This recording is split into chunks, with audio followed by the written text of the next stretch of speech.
Сәлем әскербек сіздермен.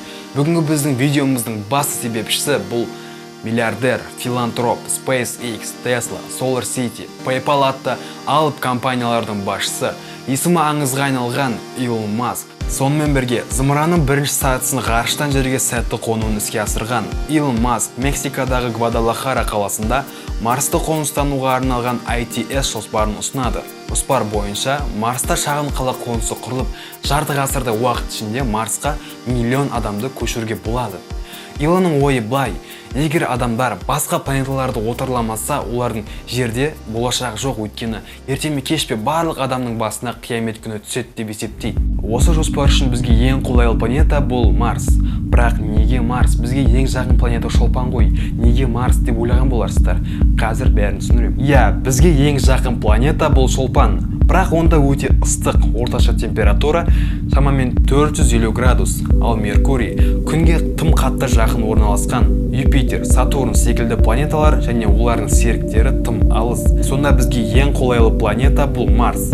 Егер Марсты сәтті қоныстанып жатсақ, онда Сатурнның Энцелад секілді серіктеріне мақсат қоюға болады. Сонымен, алғашқы марсиандықтар Марсқа қандай ғарыш кемесімен ұшады деген сұрақ сізде мазалап отырған болар. Марсты бағындыратын БФР зымыраны, яғни Big Fucking Rockets, адамзат тарихындағы ең үлкен ғарыш кемесі.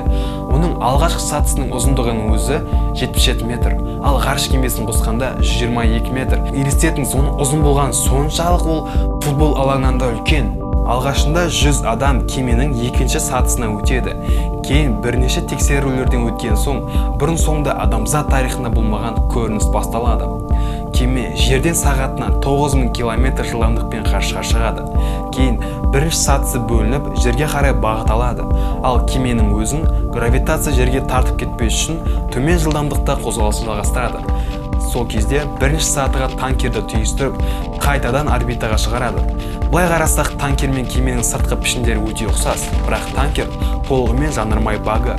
Суреттен көріп тұрғаныңыздай, бұл өте үлкен, бірақ осының өзі Марсқа барар жолда аз болады. Кеменің екі қанаты күн энергиясы арқылы кемені толығымен электр тоғымен қамтамасыз ете алады. ITS жоспарына сенсек, БФР ғарыш кемесі жанармай ретінде сұйық метанды қолданады. Біріншіден, сұйық метан өте арзан. Екіншіден, біз Марсқа барып қонған жағдайда кері қайту үшін де жанармай қажет. Ал сұйық метанды Марста өңдеп шығаруға болады. Марсқа миллион адамды қоныстандыру үшін шамамен 10 000 сапар жасау қажет. Сол үшін де Илон Маск бірінші сатыны қайтадан қолдану механизмін таңдап отыр. 2024 жылға таяу Марсқа 4 БФР кемелері жол тартады. Масктың айтуы бойынша 4 кемедегі жүктермен базаның құрылысына және жанармай өңдеу ісіне көшуге болады. Алғашында Марста бір кеме, кейін бірнешеу, 1-2 жылдан соң қалашықтың құрылысына көшуге болады. Кейін оны тағы үлкейтеміз. Бірақ адамдардың онда толыққанды өмір сүру қиын, себебі онда ауа жоқ. Марстың неше түрлі астероидтардан, ультракүлгін сәулелерден қорғайтын атмосферасы жұқа. Илонның айтуы бойынша Марста жердегідей жағдай туғызуға болады. Ол үшін Марстың полюстарына сутек бомбаларын тастау қажет. Сол арқылы Марста көмір қышқыл газын, суды, жылуды Марстың бетінде тез таратуға болады. Осы процестен кейін атмосфера, өсімдіктер, мұхиттар пайда болуы мүмкін. Бұл процесс терраформация деп аталады.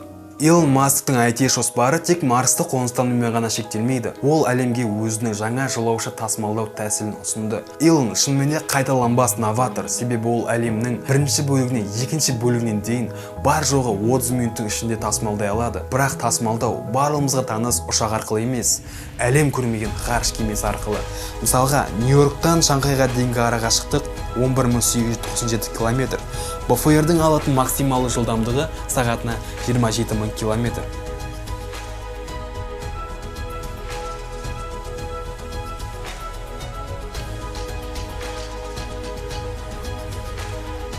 Гонконгтан Сингапурға дейін 22 минут.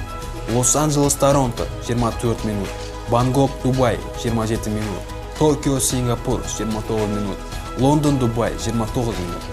Адамдар ұзақ деп ойлаған сапарлардың барлығы кем дегенде 30 минутқа созылады. Илон Маск әлемді жақсы жағына қарай өзгертетін адамдардың бірі. Егер де кімде-кім оның жоспарларын сөздерін далбаса сенбеңдер дейтіндер болса, ол осы уақытқа дейін өзінің жеке ауқымды жоспарын іске асырған. Ол Tesla электрокары, ол толығымен электр тоғымен қозғалады және бас аяғына дейін жасанды интеллекттен басқарылады. Қоршаған ортаға ешқандай улы газдар бөлмейді. Екінші ол Solar City, үйлердің шатырына күн батареяларын қондырып, электр энергиясын күн көзіне алу. Егер де Илон Маск сияқты дарынды, данышпан, білімді азамат болғың келсе, әрине өзің дамыт, оқы, үйрен, шаршама.